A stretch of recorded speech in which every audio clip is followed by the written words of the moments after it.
Olá, vamos dar início à nossa aula de revisão para poder entender um pouquinho das questões que nós temos na disciplina de gestão financeira e orçamentária. Vamos tentar com essa aula buscar alguns dos artifícios aí para estudar um pouquinho melhor para as nossas avaliações. Então, basicamente, quando a gente está falando na disciplina de gestão financeira e orçamentária, nós temos aí uma variedade bastante grande de conteúdo e não é uma disciplina tão pesada em termos de cálculo, mas é uma disciplina que acaba demandando bastante atenção de vocês, principalmente em relação ao conteúdo, para que a gente possa realmente desenvolver uma boa avaliação. Peço que ao longo dos estudos de vocês aí, vocês não foquem somente nos itens que a gente vai ver nas questões que estão propostas para vocês agora, porque tem bastante material realmente ali dentro do contexto todo das questões da avaliação. A gente extraiu apenas uma pequena quantidade das questões para realmente dar um entendimento desse formato de como é que pode ser trabalhado cada um dos conteúdos.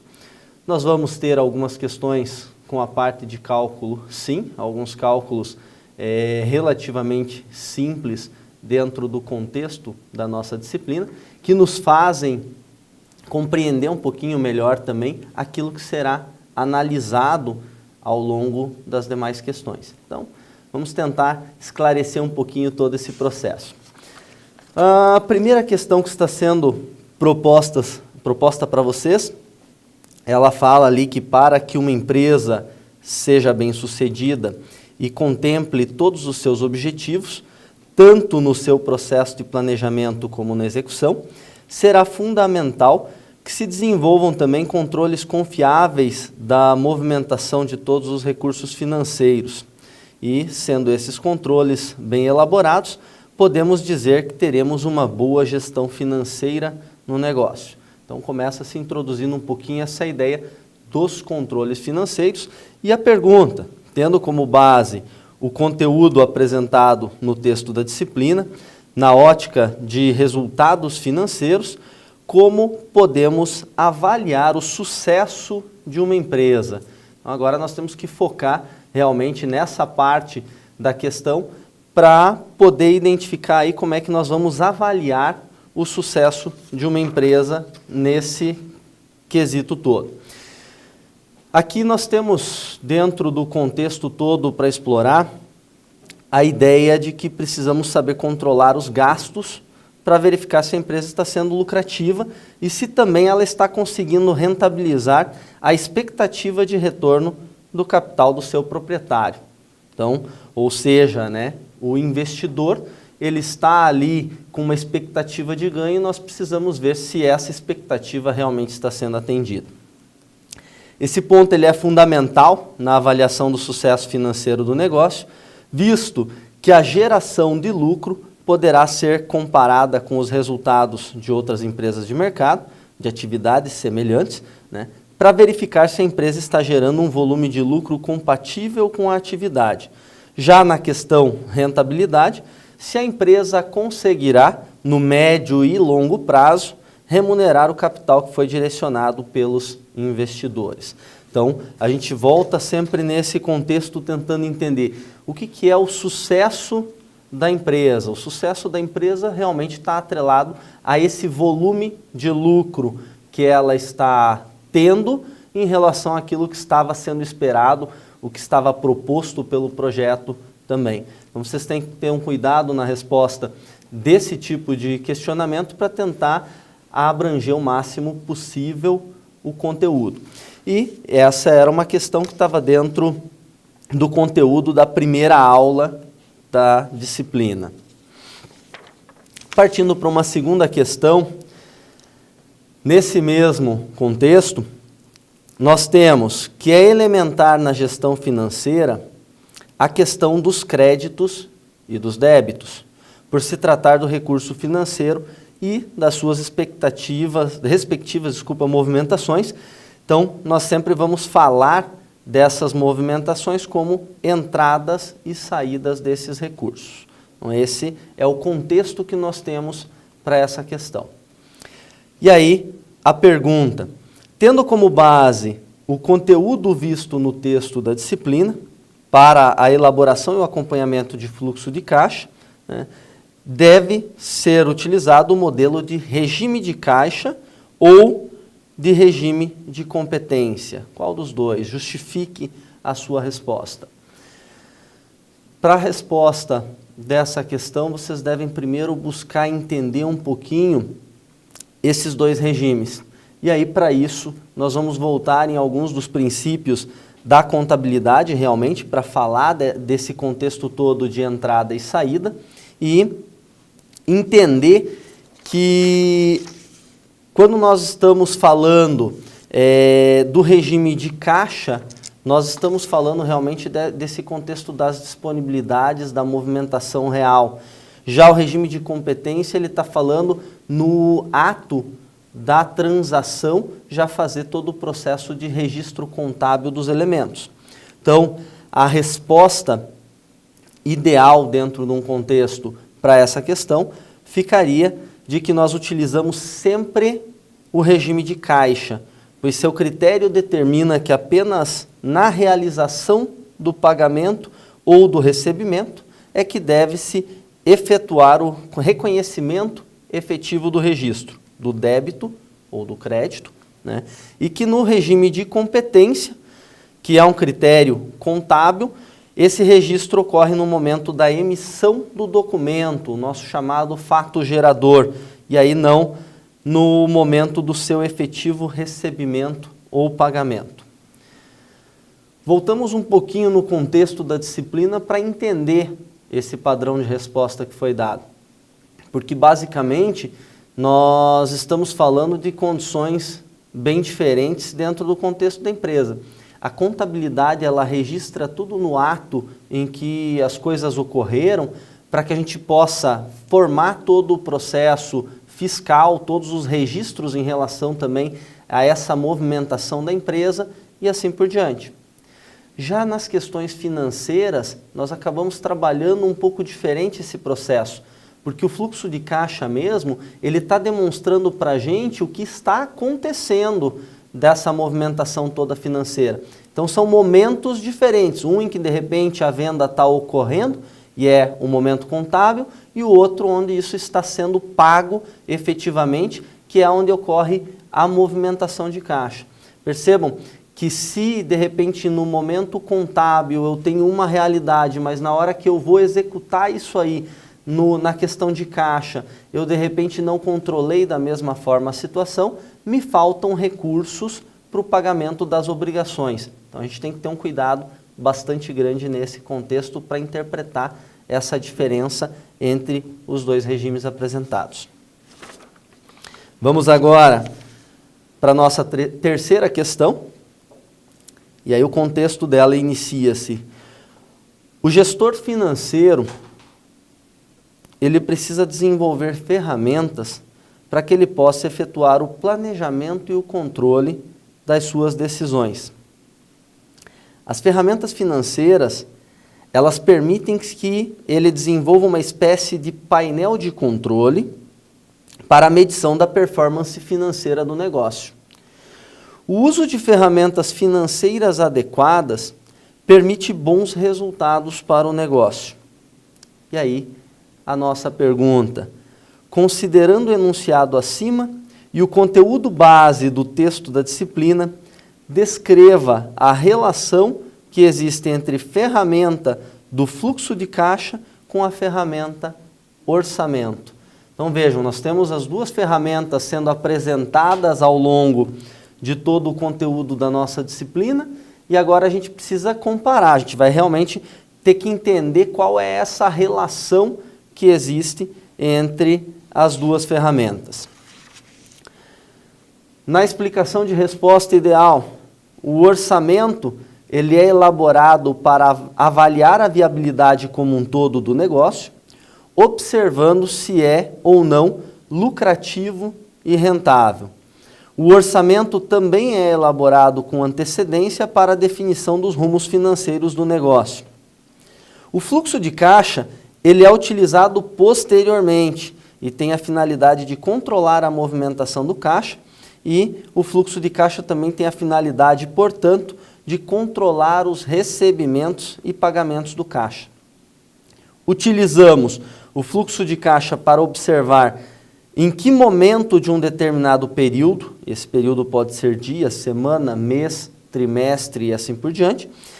Então, em que momento do período será possível dispor de um volume mínimo necessário de recursos no caixa. Então, quando que eu realmente vou poder utilizar esse valor, porque daí dentro do controle eu sei quando os valores estão ou não estão no caixa da organização.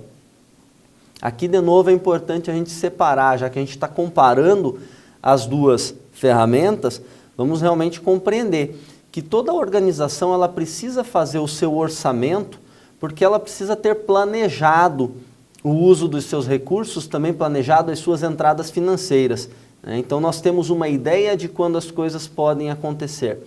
Mas esse fluxo de caixa que é falado daí na sequência, ele acaba aparecendo para realmente representar aquilo que já está sendo operacionalizado, para que a gente possa controlar e comparar, inclusive, com aquilo que estava no nosso orçamento. Aí a gente começa realmente a ter algumas informações que se complementam e que vão validar todo o processo dentro da organização. Então, tentem realmente separar todo esse processo, entender cada uma das ferramentas isoladamente, para que depois, na hora de juntar, a gente possa saber como cada uma delas acaba contribuindo com a outra.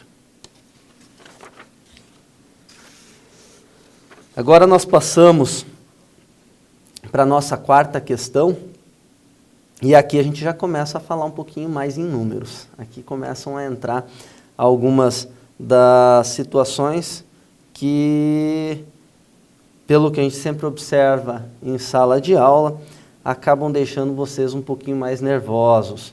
A gente entra no momento de prova, começa a ver os números, tentar lembrar de teoria, parece que aquilo ali tudo se mistura e que fica um pouquinho mais difícil da gente interpretar todo esse processo. Mas assim, nesse contexto todo da gestão financeira e orçamentária, a gente precisa realmente buscar os artifícios para compreender da onde os documentos estão sendo gerados através dos elementos contábeis, como é que os registros ocorrem, o que acontece para a gente ter cada uma dessas informações e como é que a gente vai daí destinar o uso delas da mesma forma. E se a gente começar ainda a pegar cada um desses demonstrativos, já nessa leitura da origem das informações e começar a segmentar o tipo de informações, nós vamos poder compreender ainda mais todo esse processo de como é que essas ferramentas acabam auxiliando na nossa tomada de decisão, em todo o processo do controle da organização, principalmente. Essa questão 4, ela fala, então, um pouquinho sobre o uso do fluxo de caixa e nos pede para fazer uma leitura de um fluxo de caixa, controlando o que a gente teria de saldo e tudo mais. Então, eu vou fazer a leitura do enunciado. A questão é bastante extensa. Nos slides aqui da questão 4, vocês têm as informações financeiras que são apresentadas nesse fluxo de caixa. Tentem observar com bastante calma todas as informações para realmente conseguir responder a questão de uma maneira bastante fácil, bastante clara. Embora a questão seja bastante extensa, ela tem um grau de complexidade bastante baixo. Então, se a gente realmente parar para analisar o que é cada uma das informações que está sendo pedida, a gente vai ver que é relativamente simples o cálculo. Vamos acompanhar. E nessa questão eu também vou um pouquinho para o quadro daí, para fazer algumas anotações, para vocês não se perderem ao longo da evolução da questão. Então, começa-se o enunciado dizendo: o uso do fluxo de caixa é um processo rotineiro na empresa. Um fluxo de caixa deve ser avaliado visando buscar as melhores opções para a gestão financeira de curto prazo. A elaboração de uma projeção dos recebimentos e dos pagamentos, de forma separada, deve ser avaliada frequentemente na empresa. A periodicidade desse fluxo de caixa projetado pode ser diária, semanal ou ainda em qualquer outro período que o gestor entender como oportuno para o negócio. Na projeção do fluxo de caixa do próximo mês, avalie as tabelas apresentadas abaixo e determine. Antes da apresentação das tabelas, nós vamos primeiro ver quais são as questões que estão sendo solicitadas para a nossa determinação. Então, nós temos primeiro ali qual é o saldo operacional ou parcial da primeira e da segunda semana. Depois, qual o saldo final da terceira semana? Qual o saldo inicial da quarta semana? Alternativa D é em qual semana a empresa apresenta saldo operacional negativo e qual o valor? E ainda a questão E, ela fala qual o saldo final de toda a projeção do próximo mês, considerando toda a movimentação de fluxo de caixa. Então percebam, é uma questão dividida em 5 partes que vocês devem estar respondendo e que devem tomar o cuidado ali para a gente realmente ter todas as informações de uma maneira completa. Uma observação ainda que vocês podem ver no material aí de vocês é que vocês devem considerar um saldo inicial do fluxo de caixa em R$24 mil. Então, colocando inicialmente para vocês no nosso quadro, nós vamos ter esses R$24 mil como a informação de saldo inicial para essa nossa questão. Nós já temos que contar com essa informação para poder depois desenvolver o restante da questão. E vocês podem observar na tabela de vocês que nós temos ali as projeções dos valores a receber. Então nós temos a primeira, a segunda, a terceira e a quarta semana sendo apresentadas e depois a coluna que corresponde ao valor total dessas projeções. E na sequência nós temos a tabela com as projeções dos valores a pagar. Também primeira, segunda, terceira e quarta semana e posteriormente o valor total. Um entendimento bastante simples que vocês devem ter dentro do contexto do fluxo de caixa é que ele vai fazer realmente essa leitura de tudo que eu tive de entrada e eu vou descontando todas as saídas. Em cada um dos períodos, nesse caso são períodos semanais que estão sendo apresentados, para que eu possa ver se dentro desse período, se dentro dessa semana, eu tive um saldo positivo ou um saldo negativo para o pagamento das obrigações que eu tinha realmente ali dentro desse mesmo período. E aí nós temos os diversos valores sendo apresentados ali e vamos começar fazendo os nossos cálculos. A primeira questão, ela nos pede então qual o saldo operacional ou parcial da primeira e da segunda semana, né? Na primeira semana, vocês podem observar, nós temos ali um saldo de R$74 mil. Eu vou agora reduzir aqui sem colocar o símbolo de reais para a gente poder fazer a conta direto dentro desse nosso contexto. E aí, esse saldo era dos valores a receber, eu tenho que considerar também agora os valores a pagar. Nos meus valores a pagar, eu tenho ali um saldo de R$41 mil. Eu preciso fazer a subtração desses valores para que eu possa compreender qual é realmente a projeção de saldo do caixa, que nesse caso aqui está dando uma diferença de R$33 mil. Tá? Então, uma conta relativamente simples. Percebam que aqui tem uma situação para a gente interpretar dentro desse processo, porque está se falando no saldo parcial. É realmente o saldo operacional que está sendo pedido. O saldo operacional, ele leva em conta só as entradas e as saídas dentro do período. Então ele não vai considerar o nosso saldo inicial, ele desconsidera o que a gente tem nos outros períodos, ele analisa só dentro da semana em questão. Quando nós vamos para a segunda semana, nós temos um saldo operacional de R$ 81.000. E aí nós temos nas saídas a projeção de R$ 68.000.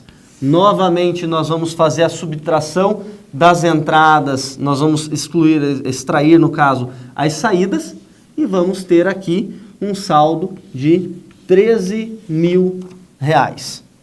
Então a resposta para a primeira pergunta, que dizia qual o saldo operacional ou parcial da primeira e da segunda semana, nós já temos. A primeira, 33.000, a segunda, R$ 13.000, a partir desse cálculo simples, olhando só entradas e saídas dentro da própria semana.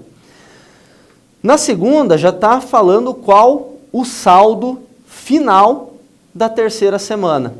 Então agora, eu já preciso interpretar um pouquinho mais todo esse processo, porque eu estou indo para a terceira semana e eu preciso entender o que está acontecendo dentro desse processo, somando, inclusive, o saldo inicial que nós tínhamos desse caixa antes de começar a demonstração das semanas.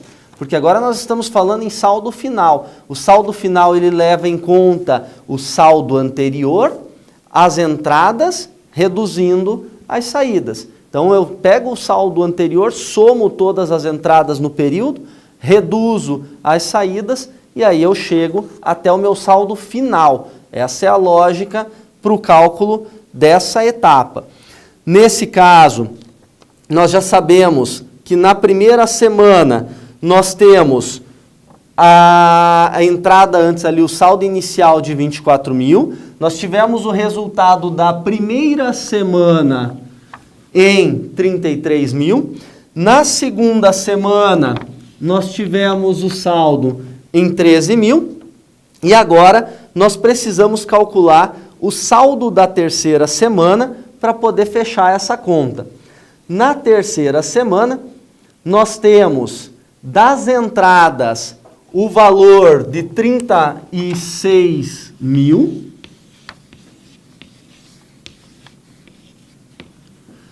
Nas saídas, nós temos o valor de 34.000. Portanto, nós temos aqui um saldo nessa terceira semana de R$ 2.000. Lembrando aqui o símbolo da subtração para que a gente não tenha dúvidas do que nós de fato estamos calculando.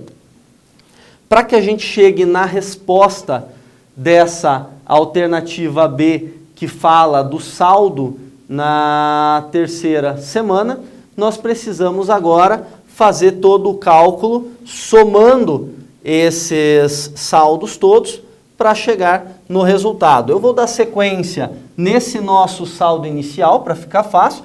Então, nós já tínhamos R$ 24.000, agora eu estou somando R$ 33.000, estou somando mais os R$ 13.000 e vou somar também os R$ 2.000 que nós temos dentro desse contexto. Tá? E aqui nós vamos chegar ao valor de R$ 72.000 como o resultado do saldo final do caixa na terceira semana. Então percebam a importância da gente interpretar essa diferença entre o saldo operacional, que é o saldo em cada uma das semanas, só com o que ela tem dentro dela, só entrada e saída na semana, e agora o saldo final, que ele leva em consideração os valores acumulados, os saldos anteriores, sendo somados para esse resultado. A questão C, dentro dessa mesma questão, ela está perguntando qual o saldo inicial da quarta semana. Tá? Então, nós temos aqui todo o cálculo para chegar no saldo final da terceira semana. Consequentemente, o saldo inicial da quarta semana é o mesmo valor do saldo final da terceira semana. Então, aqui a gente precisa realmente voltar. É uma pergunta extremamente simples, porque a gente já calculou o resultado, a gente já sabe que vai ser 72 mil, mas se a gente não gravar os conceitos de saldo inicial, saldo final e saldo operacional, automaticamente a gente vai acabar fazendo alguma confusão. Então, se esse é o valor do saldo final da terceira semana, automaticamente é ele que será o saldo inicial na quarta semana. Seria a mesma lógica de que quando nós recebemos o enunciado da questão, nós tínhamos que o nosso saldo inicial era 24 mil. Esse 24 mil era da semana anterior a essa primeira que nós estamos estudando especificamente dentro desse conjunto. Então, isso precisa ficar bastante claro para que vocês consigam responder a questão até aqui. Depois, nós temos ainda a pergunta D, que questiona ali, em qual semana a empresa apresenta saldo operacional negativo? E aí, qual seria o valor desse saldo operacional negativo? Vamos voltar à lógica do saldo operacional. O saldo operacional era esse que a gente estava calculando aqui, sem levar em consideração o saldo anterior. Por aqui a gente já consegue ver, 33 mil é positivo, 13 mil positivo, 2 mil positivo também. Então, a princípio, a gente tendo calculado certo, não está dentro dessas 3 semanas o valor negativo que está pedindo ali. Claro que nós vamos fazer a conta para validar. Vou apagar essa etapa aqui, vamos fazer a quarta semana para cá agora.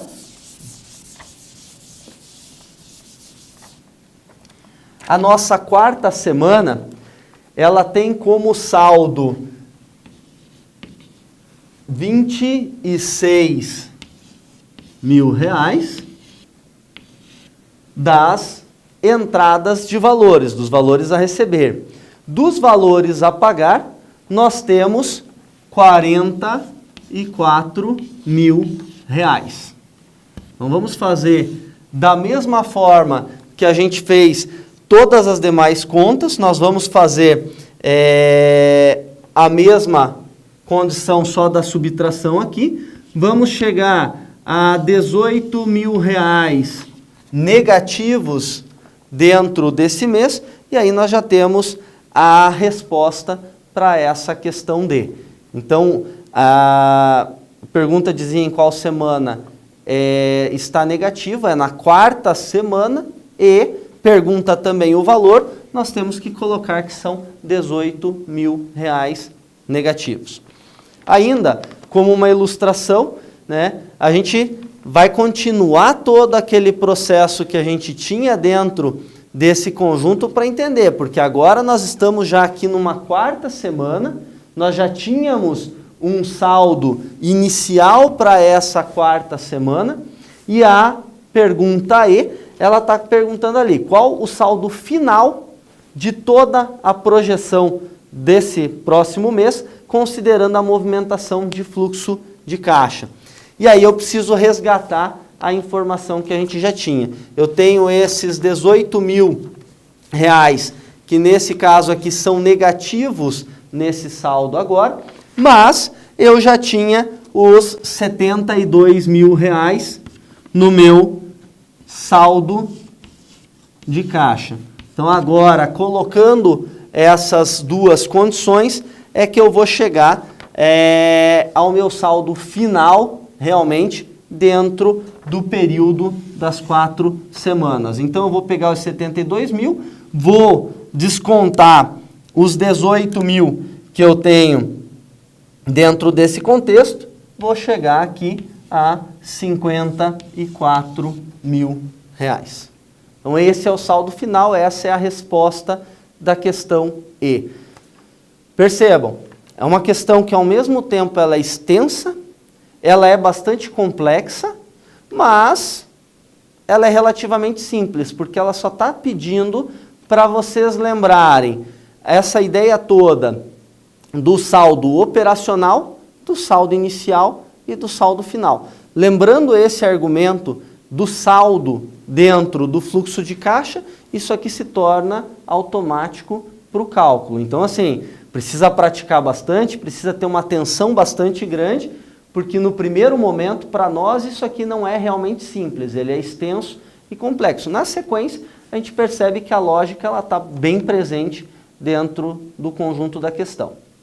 Vamos para a nossa próxima questão, então, que essa aí já complicou um pouquinho a vida de vocês, já deixou o processo um pouquinho mais chato, porque começa a falar em conta, eu sei que vocês tremem realmente bastante com todo esse conteúdo, tá?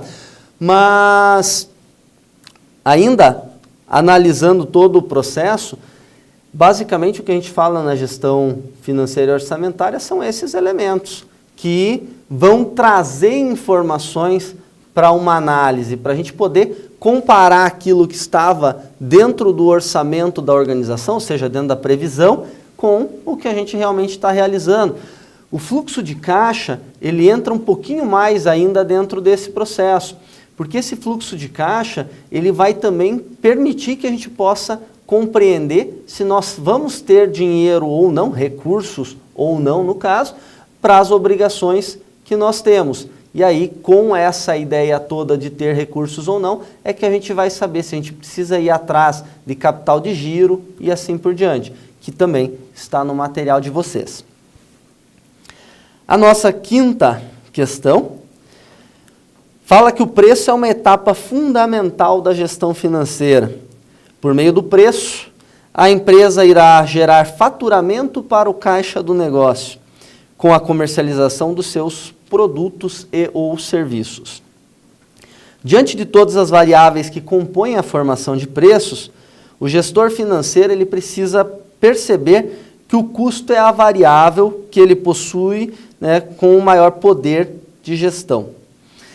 Ele precisa ser criativo e competente para gerir os custos de forma que consiga combinar qualidade, produtividade e viabilidade comercial.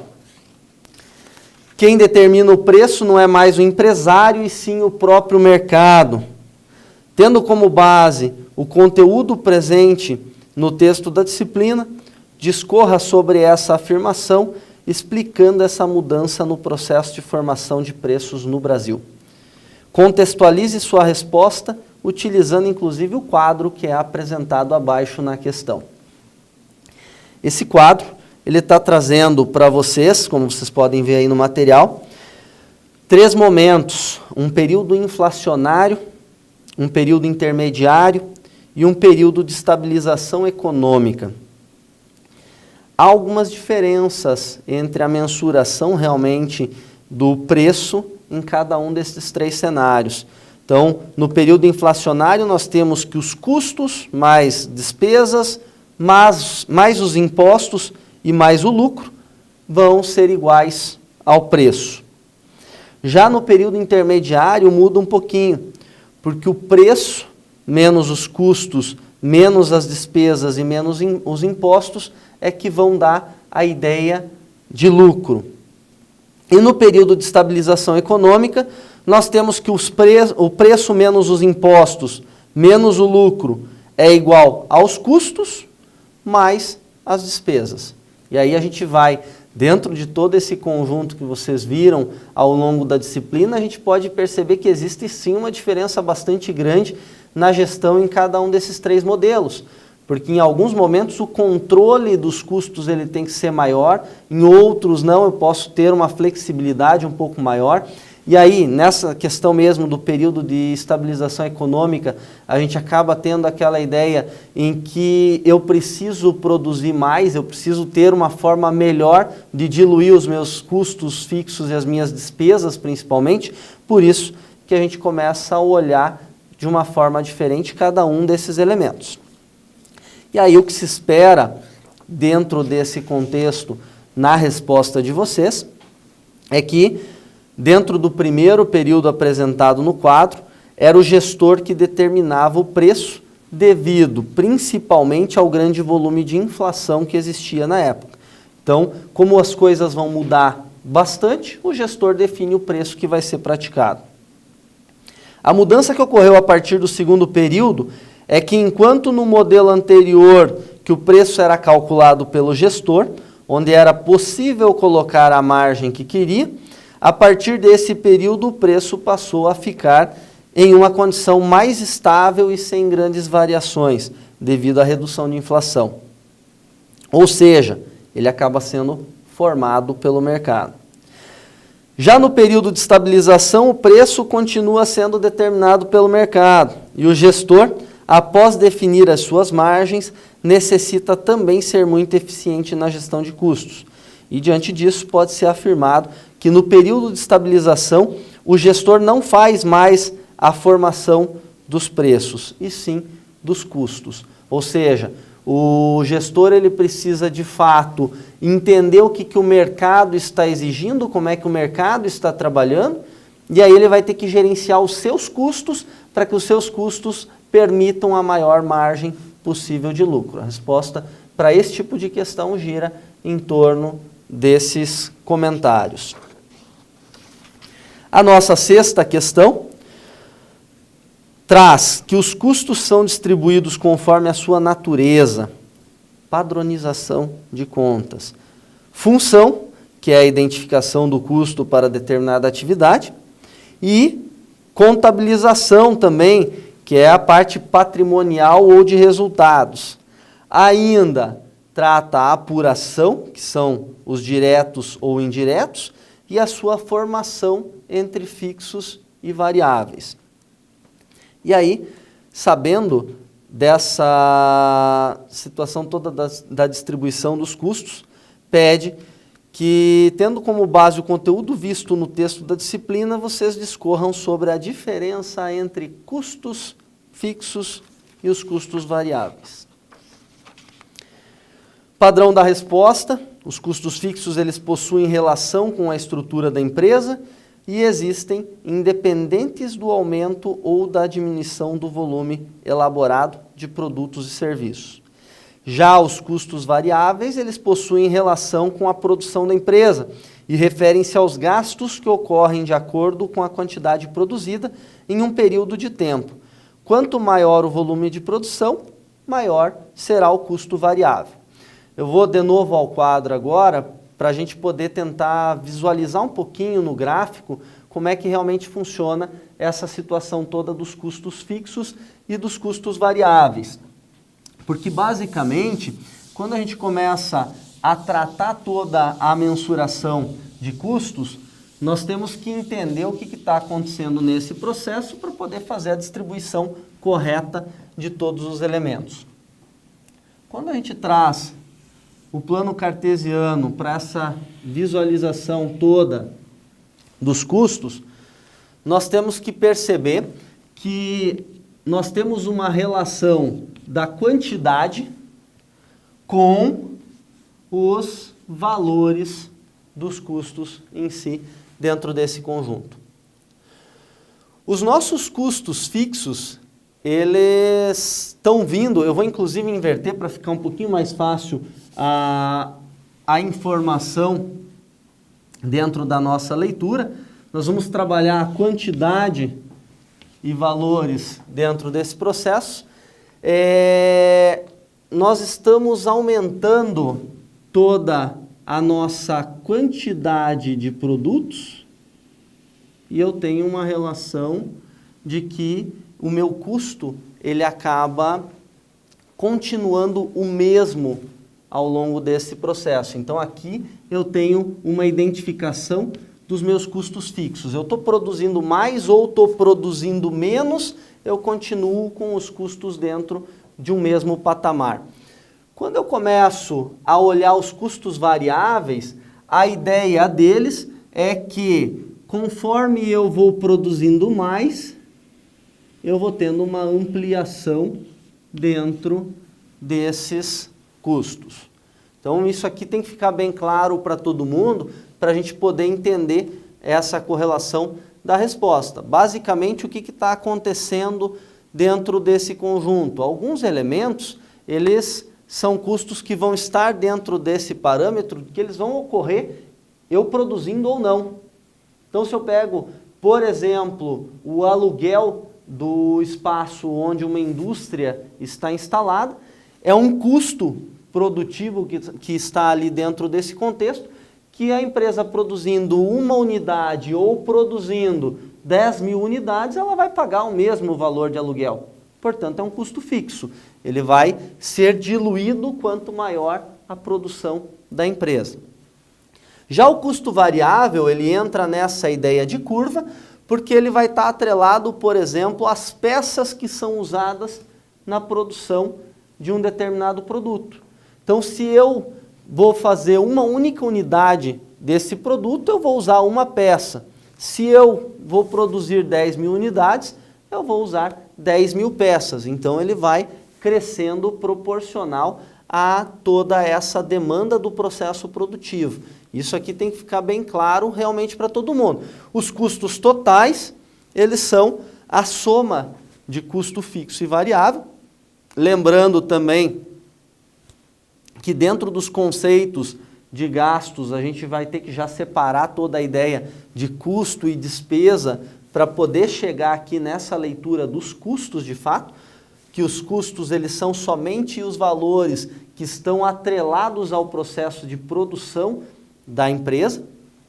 E aí a gente vai fazer essa mensuração toda para chegar depois na divisão do custo total, que vai ser a somatória dos dois, pela quantidade de unidades produzidas, e assim a gente ter o custo unitário de todo esse processo. O custo variável, ele é fácil, relativamente fácil normalmente nas organizações de ser interpretado, porque eu vou buscar, de fato, cada um dos componentes, por exemplo, de um produto e vou analisar individualmente quanto eu tenho de custo para cada um desses componentes. O custo fixo, como ele vai ser diluído ao longo do volume de produção, eu de início não sei qual o custo unitário desse custo fixo, porque eu vou primeiro precisar interpretar quanto eu produzi, para daí eu dividir esse custo fixo pelas quantidades produzidas e saber como é que ele de fato ocorreu, como é que de fato ele foi diluído dentro desse processo. E aí então, falando em custo unitário especificamente, eu sei o valor unitário do custo variável e eu vou lá na frente descobrir o valor unitário dos custos fixos. Isso também bastante importante para complementar essa ideia toda da resposta dessa questão. A nossa sétima questão, ela fala que o lucro provém dos preços e dos volumes de vendas e que é de vital importância que a empresa conheça seus desembolsos de uma forma detalhada e que examine cuidadosamente a sua política e formação de preços. Além disso, deve também administrar de forma harmônica todas as variáveis envolvidas na questão, conhecendo exatamente os seus limites de atuação no que diz respeito ao mercado, volumes e retornos possíveis também. E aí a questão, para uma boa noção da formação do preço de venda dos serviços da empresa, tendo como base o conteúdo presente no texto da disciplina, é fundamental atentar-se a quais questões. E no texto base da disciplina, quando vocês estavam vendo a respeito de todo esse processo da formação do preço de venda, está lá bem descrito que vocês precisam olhar qual a capacidade de produção da organização, quanto eu quero atingir de lucro, quais são os meus custos e despesas, tanto fixos quanto variáveis, e quanto eu vou pagar de despesas sobre as vendas. Basicamente, a gente está olhando para os elementos que são básicos dentro dos demonstrativos contábeis e financeiros que a organização tem, por isso que a gente acaba tendo até uma facilidade depois para a leitura desses elementos. Mas, além da facilidade de leitura dos documentos, nós precisamos saber que nós realmente temos que interpretar essas informações para poder compor toda a ideia de lucratividade. Se eu deixo de lado alguma dessas variáveis, automaticamente eu posso ter realmente prejuízo com a minha organização, porque, por exemplo, eu acabo colocando uma lucratividade inferior dentro daquilo que eu espero em relação à capacidade de produção que eu tenho. Então, eu esperava, de repente, produzir mais, mas eu não tenho essa capacidade produtiva, aí o meu lucro não bate, ou eu não conhecia essas questões todas dos custos e das despesas, tanto fixos quanto variáveis, para compreender também o que eu estava passando há pouco para vocês no quadro, que vai trazer essa ideia realmente de como é que o preço ele pode ser formado a partir das informações de fato que a empresa possui. A nossa 8ª questão fala em margem de contribuição, que corresponde às receitas de vendas menos os custos e despesas variáveis. O total deve ser suficiente para cobrir todos os custos e despesas fixas e proporcionar, propiciar o lucro.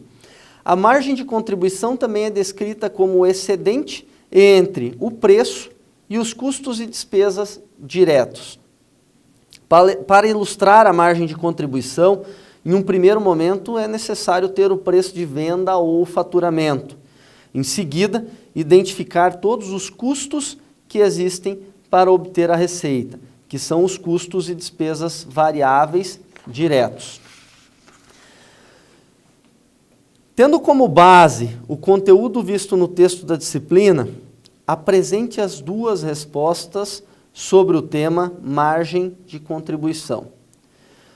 E aí pede-se qual é a aplicabilidade da margem de contribuição e também pede para que seja elaborado o cálculo em reais e em percentual sobre o faturamento, com base nos valores apresentados, elaborando uma breve análise sobre o valor da margem de contribuição. Novamente, aquela ideia toda do cuidado para a gente responder as questões. Nós temos aqui 2 questões dentro dessa, 2 perguntas, no caso, dentro dessa mesma questão. E aí vocês têm que cuidar para realmente contemplar tudo o que está sendo pedido. Primeiro momento, fala ali, então, da aplicabilidade da margem de contribuição, onde vocês teriam que ter uma resposta similar a margem de contribuição, ela é aplicada para verificar em quanto o produto ou serviço pode contribuir para pagar o custo fixo e gerar resultado. É uma forma de medir a performance do produto após deduzir os gastos ligados diretamente a ele e sempre que o volume de faturamento supera o gasto de produção variável, é que a empresa ela está gerando margem de contribuição. Ou seja, eu estou analisando aí, separando os custos, separando todo esse processo produtivo para olhar depois o que sobra para as questões operacionais da organização dentro desse contexto. E depois pede que vocês façam toda a questão de cálculo, aonde se apresenta um valor de faturamento de R$250 mil e os gastos variáveis de R$150 mil. Aqui vocês têm que tomar um cuidado, eu chamo vocês de novo aqui para o nosso quadro, para que a gente possa realmente interpretar todo esse conjunto da margem de contribuição. Então, nesse exemplo, nós podemos afirmar que o volume de margem de contribuição que foi gerado, ele é de R$100 mil, porque nós temos ali como dado um faturamento de R$250 mil e os nossos gastos variáveis correspondem a R$150 mil. Nesse caso aqui, eu vou deduzir esses gastos do faturamento, por isso que eu chego a essa conclusão dos R$100 mil como margem de contribuição. Só que agora eu preciso calcular também, porque ele pede o valor e pede o percentual dessa margem de contribuição. Então eu vou olhar essa margem de contribuição, comparando ela com o valor do faturamento. Então, agora eu vou dividir ela pelos 250 mil. E aí, esse é o valor que vai realmente gerar o nosso percentual. Quando a gente vai fazer toda a conta aqui, a gente pode começar fazendo todo o processo dos cortes de zero, para a gente já simplificar todo esse processo da conta, para vocês não ficarem com um número místico gigantesco para o cálculo. Então, já fiz a redução, agora eu tenho 10 para dividir por 25. Como 10 é menor do que os 25, eu posso colocar direto aqui o 0, aí eu volto um zero aqui. Então, agora eu tenho 100 para dividir pelos 25. 100 divide por 25, dá 4. Então, 0,4 é o que eu tenho como valor decimal ainda da comparação dessa margem de contribuição com o valor de faturamento. Eu vou multiplicar isso aqui por 100 para a gente chegar ao valor percentual, e aí aqui eu tenho 40%. Então, para a gente achar a margem de contribuição em percentual como foi pedido, esse é o cálculo que a gente teria que fazer. Desconta primeiro o valor dos gastos sobre o faturamento que nós tivemos, depois divide o resultado de novo pelo valor do faturamento e, por fim, a gente multiplica por 100 para voltar em percentual isso aí e ter o complemento da resposta. Então, essa segunda parte, a gente já estava dizendo, então, que vocês têm que apresentar os 100 mil, tem que apresentar os 40%, mas vocês ainda tinham na questão dizendo que vocês têm que fazer uma análise desse valor. E aí, nesse exemplo, a empresa está mostrando capacidade de gerar margem de contribuição. Vocês teriam que responder já isso dentro do processo, porque a partir da hora que nós temos um valor positivo como margem de contribuição, ela já está gerando essa capacidade. E aí, caso o volume de custos fixos supere a 100 mil reais, a empresa vai ter que ampliar o seu faturamento para ampliar essa margem de contribuição e suprir o volume de custos fixos. Por outro lado, se a empresa possui um custo fixo menor do que os 100 mil reais, essa empresa está gerando lucro também. Então, lá na aula 4, vocês têm um pouquinho da explicação sobre todo esse processo, mas a ideia é que vocês tentem simplificar essa resolução, porque basicamente o que a gente está falando é quanto a gente está descontando ali desses gastos variáveis para gerar a margem de contribuição e poder cobrir, então, os custos fixos. Partimos agora para a nossa 9ª questão, e que vai falar na necessidade de capital de giro, que ela é medida pelas contas operacionais, então são os valores a receber, valores em estoques, valores a pagar, e podem ser medidas também em dias com as variáveis prazo médio de recebimento, prazo médio de estocagem e prazo médio de pagamentos. Essas variáveis, elas definem o ciclo financeiro. Então, a gente vai ter que calcular esses prazos médios para conseguir chegar no nosso ciclo financeiro. A variação do ciclo financeiro, ela será um importante indicador para a avaliação do desempenho financeiro da empresa. Determinado o nível de recursos necessários para manter, determinando, no caso, o nível de recursos necessários para manter o giro desses negócios. O ciclo financeiro, ampliando-se, acarretará diretamente um aumento das necessidades de recursos para financiamento da atividade operacional.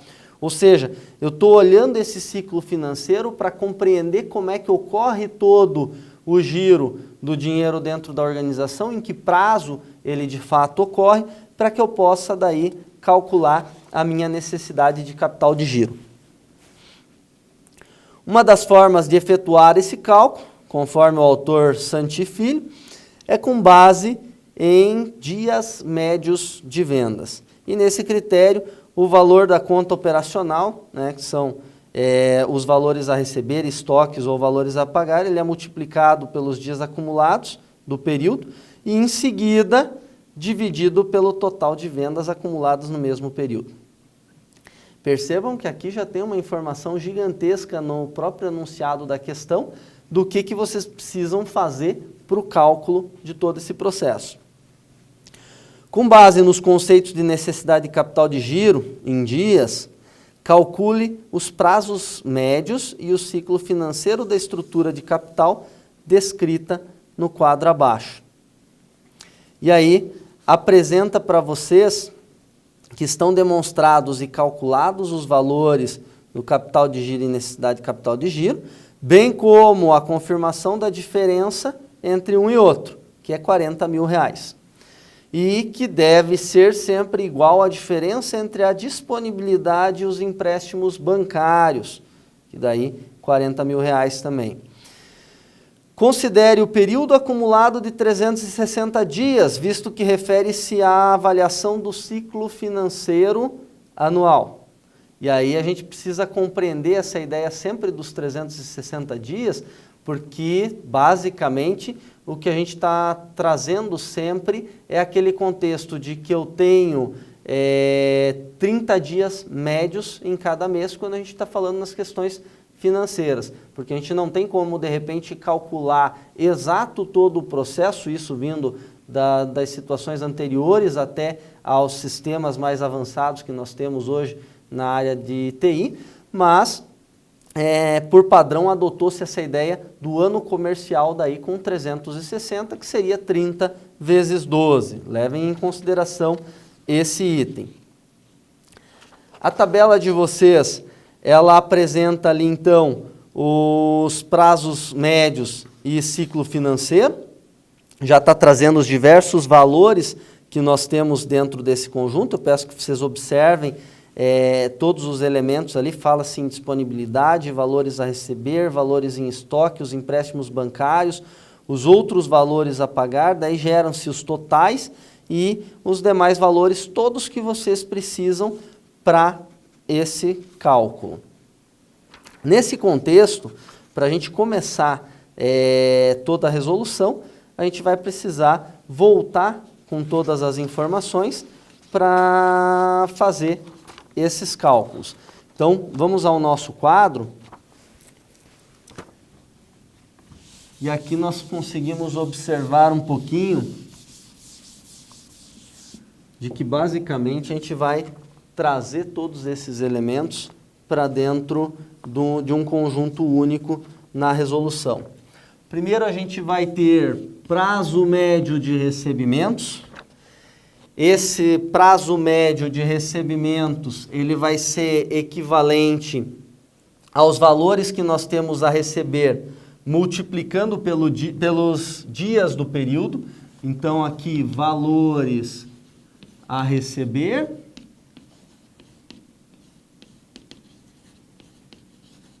multiplica-se pelos dias do período. Nesse caso, nós estamos tratando a ideia de um período de 360 dias, como foi apontado no exercício. Em outros casos, poderia ser um mês ou algum período inferior, teria que estar no nosso enunciado. E aí a gente vai dividir isso aqui pelas vendas acumuladas do período. Extraindo as informações do nosso material, nós temos que esses valores a receber, eles são iguais a R$220 mil. Vou multiplicar isso aqui por 360 e vou dividir isso aqui pelas vendas acumuladas, que estão no valor de R$1.440 mil. E aí, eu vou ter um resultado para essa conta, quando eu faço a multiplicação do 360 pelo 220 mil, e depois divido pelo 1.444.000, eu tenho um valor de 55, que eu preciso lembrar que a unidade de medida agora vai ser em dias, porque nós estamos falando em prazo médio dentro desse contexto. Então, esses 55 que nós temos aqui são 55 dias. Eu vou reservar essa informação aqui no canto do nosso quadro para que a gente possa resgatar ela junto com as demais daqui a pouco. Então, prazo médio de recebimento, 55. Vamos falar agora no prazo de movimentação dos estoques. Esse prazo de movimentação dos estoques, o PME, ele vai levar em conta os valores dos estoques. Esses valores também vão ser multiplicados pelos dias do período e nós vamos dividir isso aqui pelas vendas também acumuladas do período. Então, nesse caso aqui do nosso material, nós temos que os valores de estoque estão em R$400 mil. Então, R$400 mil multiplica-se pelos 360 dias também. E aí, nós já tínhamos, na outra conta, apresentado que nós temos 1.440.000 como as vendas acumuladas do período. Fazendo também a conta, multiplico o 360 pelo 400 mil, depois eu divido o resultado pelo 1.440.000. O meu prazo de movimentação de estoques, ele está equivalente a 100. E também aqui eu preciso colocar essa consideração de que são 100 dias. Então, de novo, a gente está tratando a ideia de dias, porque é prazo médio de estoques. Aqui eu vou reservar também o PME como 100, para que a gente possa dar a sequência daqui a pouco. Por fim, nós temos o prazo médio de pagamento. Então, em que prazo médio nós vamos pagar os nossos fornecedores? Então, vamos fazer aqui a conta,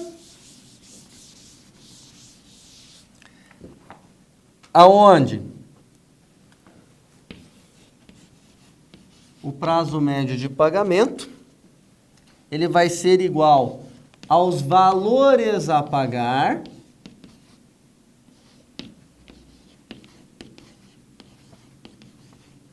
vezes os dias também do período. E aí eu divido isso aqui pelas vendas também acumuladas do período. Percebam, a estrutura das três contas é muito similar. A gente basicamente está jogando a multiplicação de um valor que está lá no saldo de um período, multiplicando pelo total do período, para depois comparar com o processo de vendas, que seria o faturamento, para poder compreender o que está acontecendo dentro desse contexto da empresa. Então, o nosso prazo médio de pagamento, nós temos os valores a pagar que estão em 380 mil no conjunto do nosso material. Nós multiplicamos isso aqui pelos 360 dias e vamos dividir pelo 1.440.000. Que vai nos dar o resultado de 95 dias também. Então, lembrar sempre dessa questão dos dias dentro desse conjunto. Nesse caso aqui, prazo médio de pagamento, 95. Já temos a reserva de toda essa informação por enquanto.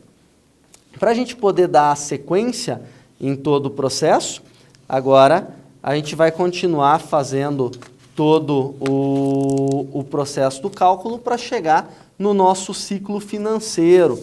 E aí a gente começa a ter a resposta de fato para a questão, para poder olhar esse conjunto todo no contexto da necessidade de capital de giro.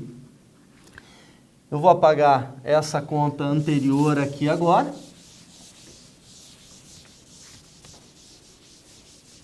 E nós vamos finalizar o processo com o ciclo financeiro.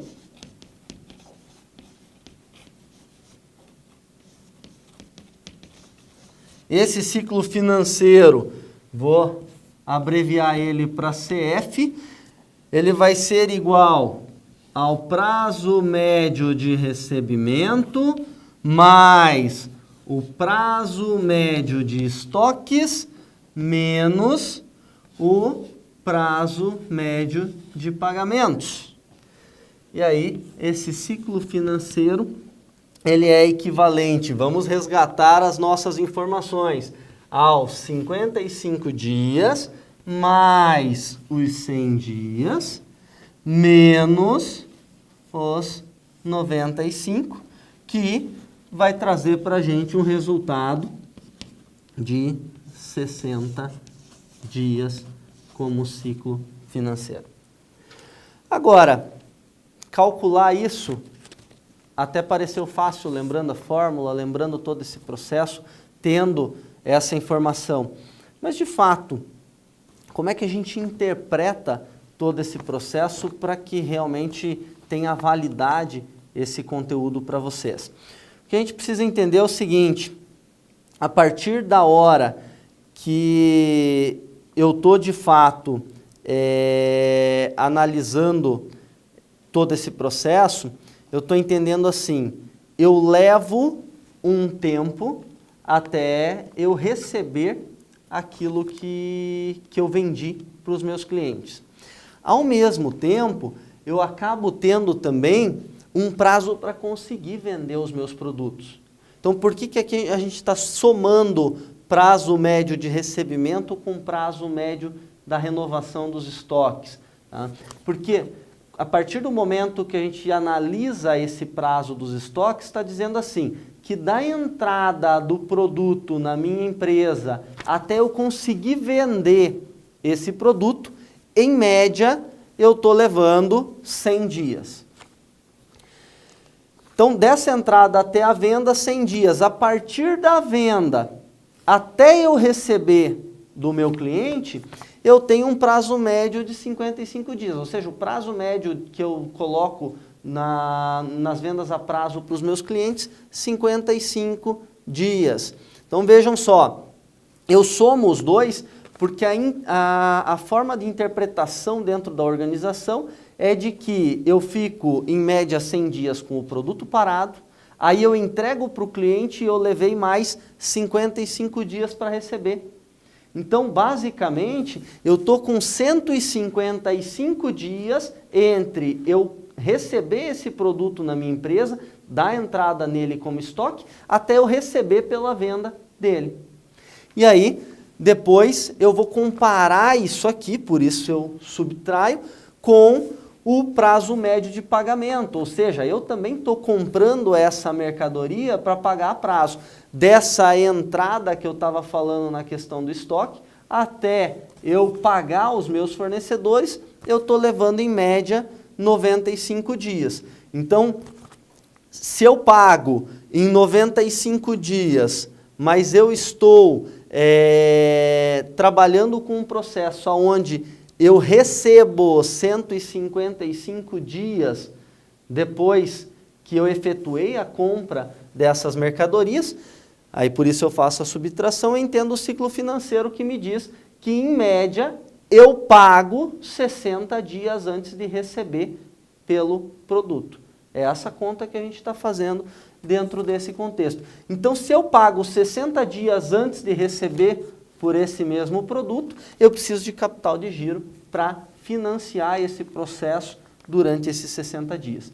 Isso tem que ficar bastante claro para vocês dentro desse contexto todo. Vamos dar uma aceleradinha rápida para a gente finalizar as nossas questões. Nós temos uma 10ª questão, o orçamento de investimentos, ele prevê toda a parte de aquisição de máquinas, equipamentos, ampliação ou modernização das estruturas, e o orçamento de investimentos diz mais respeito à estrutura fixa, como os ativos permanentes e imobilizados que a empresa precisa estruturar para continuar desenvolvendo as suas atividades. O orçamento de investimentos não permite erros de análise, visto que a correção dos seus rumos impactaria de forma muito relevante no planejamento da empresa.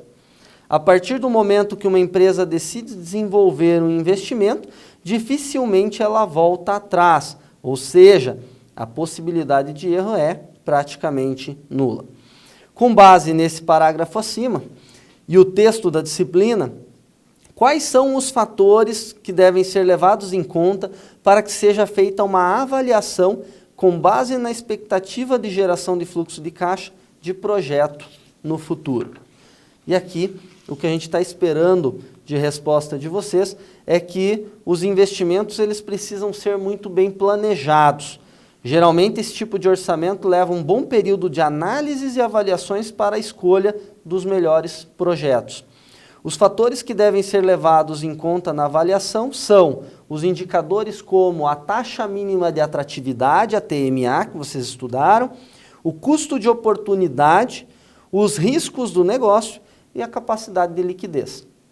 Então percebam que há um conjunto de fatores dentro desse processo. Primeiro, o projeto ele precisa ter sido elaborado de uma forma completa, de uma forma íntegra, que realmente apresente resultados reais, e a análise do investimento ela tem que ser criteriosa, eu tenho que saber qual a TMA que eu espero desse projeto, por que eu espero aquela TMA, com que comparação, com que nível de risco, por isso que eu preciso entender os riscos de cada negócio especificamente, preciso entender essa capacidade de liquidez, a capacidade de pagamento que a empresa vai ter ao longo de toda a sua estada e os custos de oportunidade também, eu deixar também de investir em outras situações para investir nesse negócio. E, por fim, a nossa 11ª e última questão, os negócios eles precisam ser avaliados com base em indicadores de retorno. Após o processo de elaboração de orçamentos e geração de fluxo de caixa, chega o momento de verificar se os resultados que foram planejados efetivamente foram atingidos.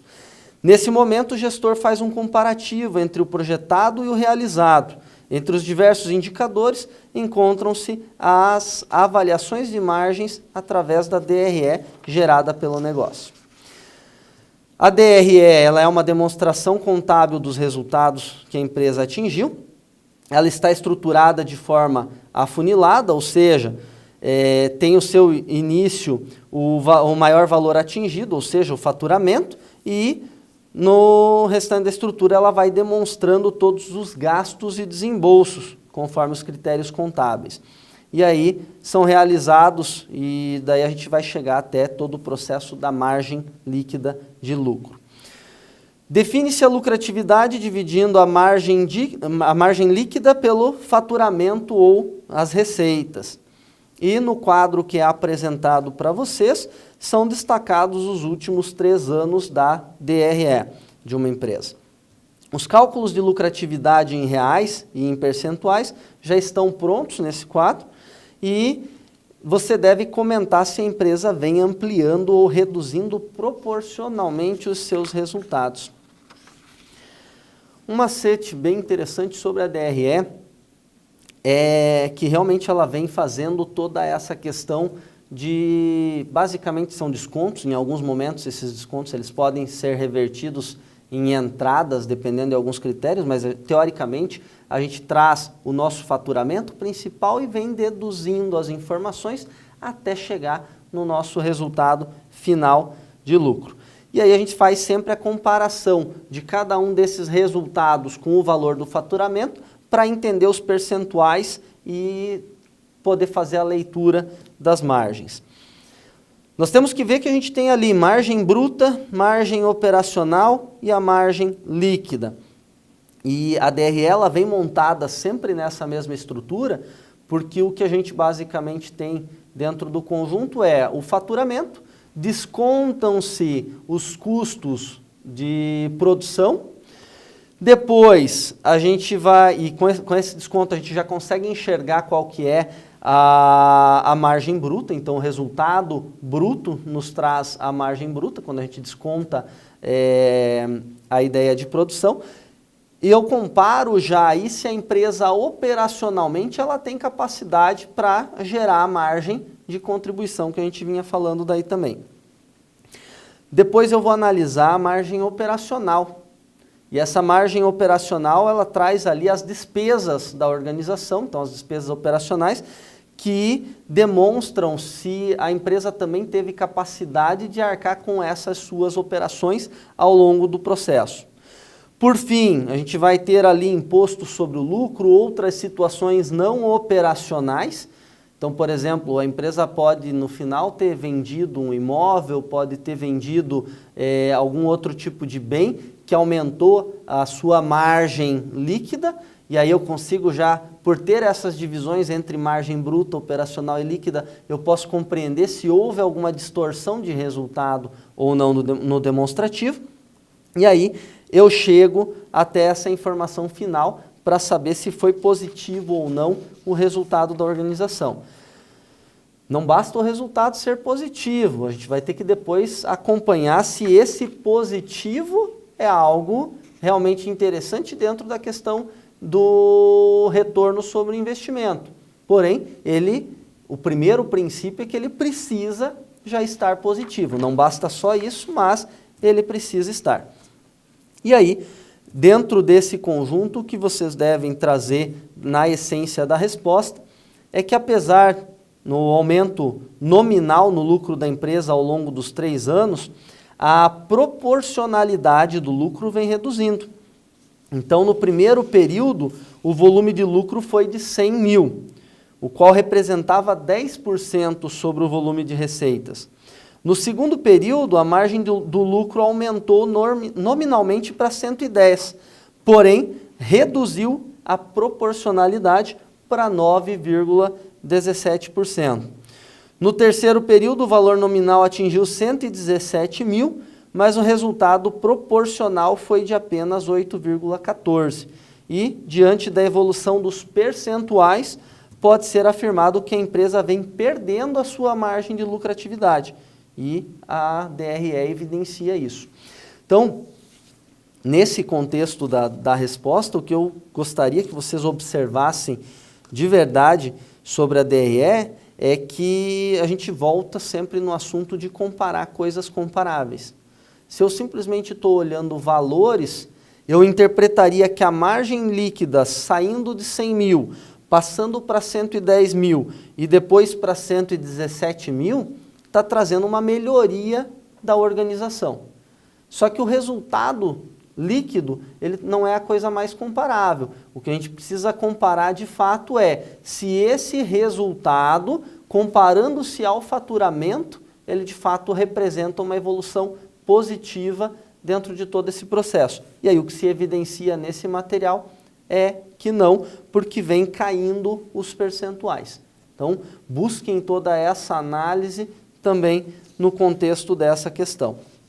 E aí, como eu tinha falado já no início todo da nossa conversa, não se limitem a esse material que nós estamos estudando aqui. Isso aqui é uma pequena parte do que nós temos no conteúdo, mas são elementos que provavelmente já vão facilitar bastante a visualização de vocês sobre o nosso processo todo da prova. Então vocês já vão conseguir compreender que, embora algumas questões possam ter um grau de dificuldade um pouco maior, pedindo até mesmo cálculos, os cálculos eles são um pouquinho simplificados, não são cálculos que demandam aí até mesmo calculadora ou qualquer coisa assim, porque eles podem ser feitos, claro, tem o seu nível de dificuldade, mas podem ser feitos no papel facilmente.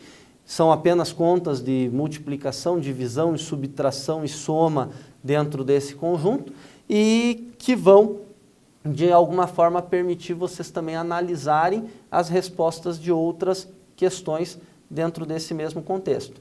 Então, não se limitem nos estudos aí, vejam realmente todos os materiais disponibilizados para vocês, tanto as videoaulas quanto as rotas de ensino, também o livro da disciplina, vão um pouquinho mais a fundo nos materiais que são indicados ao longo da rota para que vocês façam a leitura de todo esse conjunto e interpretem todo o processo e realmente eu desejo a vocês que realizem uma boa prova com base nesses estudos que eu tenho certeza que vocês vão se dedicar bastante. Valeu!